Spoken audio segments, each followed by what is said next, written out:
प्रज्ञा को रील्स बनाने का बड़ा ही क्रेज है और वो दिन भर रील्स बनाती रहती है।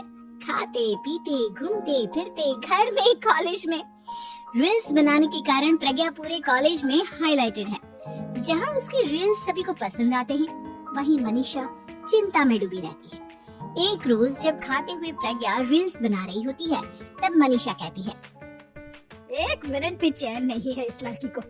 ये नहीं कि खाना तो आराम से खा ले, लेकिन नहीं, अरे थोड़ी देर रील्स नहीं बनाओगी तो आसमान नहीं टूट पड़ेगा। अरे मम्मी, इसी को तो कहते हैं डिटर्मिनेशन। तुम नहीं समझोगी ये सब। भगवान, इस लड़की को सद्बुद्धि दे। जब देखो तब टेढ़ा बाका मुंह बनाती रहती है। मनीषा की बात का प्रज्ञा पर जरा भी असर नहीं होता और वो खाते खाते रील्स बनाती रहती है। दिन बीतने लगते हैं और देखते देखते प्रज्ञा का कॉलेज भी खत्म हो जाता है। आए दिन कोई न कोई मनीषा को प्रज्ञा की शादी करवाने का सुझाव दे जाता है। सब ठीक ही कहते हैं, प्रज्ञा की शादी कर देनी चाहिए। अपने घर के काम काज में व्यस्त हो जाएगी तो खुद ही ये रील्स और नाच गाना बंद हो जाएगा। मनीषा और प्रेम प्रज्ञा के लिए एक अच्छा लड़का ढूंढने लगते हैं और तभी विकी का रिश्ता प्रज्ञा के लिए आता है, जिसने प्रज्ञा को उसकी रील्स देखकर पसंद कर लिया था। अगले दिन विकी अपने माता पिता के साथ प्रज्ञा के घर पहुंच जाता है और प्रज्ञा साड़ी पहने हाथों में चाय की ट्रे लिए उनके सामने आती है। जब विकी को पसंद है तो हमें भी बहू पसंद है। बहन जी, आप बारात की तैयारी कीजिए। एक बार लड़का लड़की अकेले में बात कर ले तो अच्छा रहेगा। हाँ हाँ, क्यों नहीं। मनीषा विकी को प्रज्ञा के कमरे में भेजती है, जहाँ प्रज्ञा पहले से ही रील्स बना रही होती है। तभी विकी कहता है, आ गए आपके साजन जी। हमारे साथ ये रील्स कंप्लीट करते तो और भी अच्छा रहता। अच्छा जी, आप आ ही गए हैं तो बना ही लेती हूँ आपके साथ। दोनों मिलकर रील्स बनाते हैं। जब वी मीट और तुरंत पोस्ट भी कर देते हैं। फिर विकी कहता है, जब आप साड़ी में चाय लेकर आए तब मुझे लगा कि कहीं मैं गलत घर में तो नहीं आ गया। आप सही है। दोनों की शादी पक्की हो जाती है और शादी के दिन भी प्रज्ञा रील्स बनाने से चूकती नहीं, यहाँ तक कि बारात के समय भी नाचते हुए रील्स बनाती है।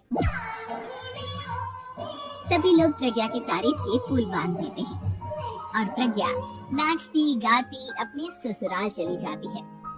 सब कुछ अच्छा चल रहा होता है।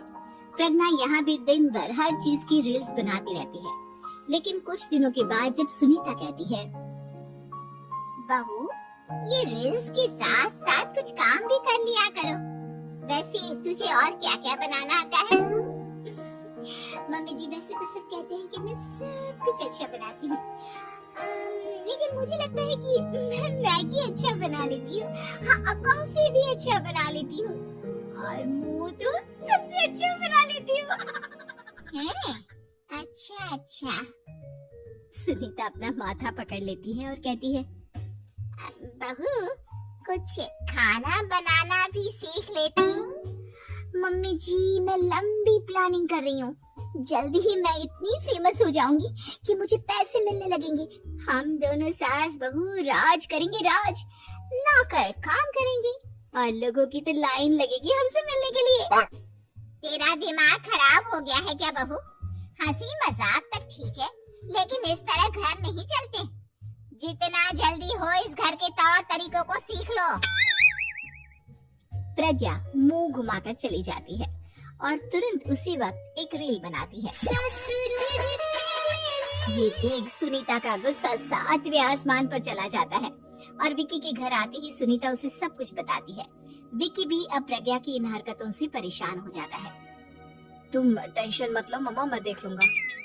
विकी कमरे में जाता है तो देखता है कि प्रज्ञा रील्स बना रही है। विकी बड़े ही प्यार से प्रज्ञा से कहता है, प्रज्ञा, इन सब के लिए मैं तुम्हें मना नहीं कर रहा हूँ, लेकिन फिर भी हर वक्त तो ये अच्छा नहीं लगता ना। समझने की कोशिश करो, मुझे भी तुम्हारा थोड़ा वक्त चाहिए। मैं जब ऑफिस से आता हूँ तो मुझे समय देने की जगह इसी में लगे रहते हो। तुम ज्यादा ही सोच रहे हो। तुम भी मेरे साथ रील्स बनाओ ना, तुम्हें भी बहुत अच्छा लगेगा। तुम्हें इज्जत से कोई बात समझ में नहीं आती क्या? दिमाग खराब हो गया है तुम्हारा इस चकाचौंध से। अगर तुमने अपना रवैया नहीं बदला तो मैं तुमसे दूर चला जाऊंगा। तुम ही रिश्ता लेकर आए थे, मुझे लड़कों की कमी नहीं थी और न आज है। विकी दरवाजा पटक कर चला जाता है। धीरे धीरे विकी प्रज्ञा से दूर होता जाता है। एक रोज मनीषा प्रज्ञा के ससुराल उससे मिलने जाती है। तब सुनीता उससे कहती है, बहन जी अब आई है तो कुछ दिन यहाँ रहकर जाइएगा, आप ही का घर है। हाँ मम्मी, बहुत दिन हो गए तुम्हारे साथ एक भी रील नहीं बनाई मैंने। प्रज्ञा तुरंत अपने फोन में रील्स ऑन कर लेती है। ये सब मुझसे नहीं होता। तेरा ये भूत अभी तक नहीं उतरा क्या? बहन जी आप कुछ कहती नहीं क्या इसे?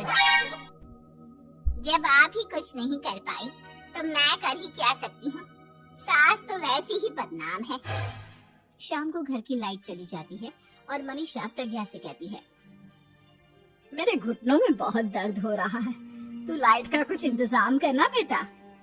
अच्छा कैंडल जला देती हूँ मम्मा।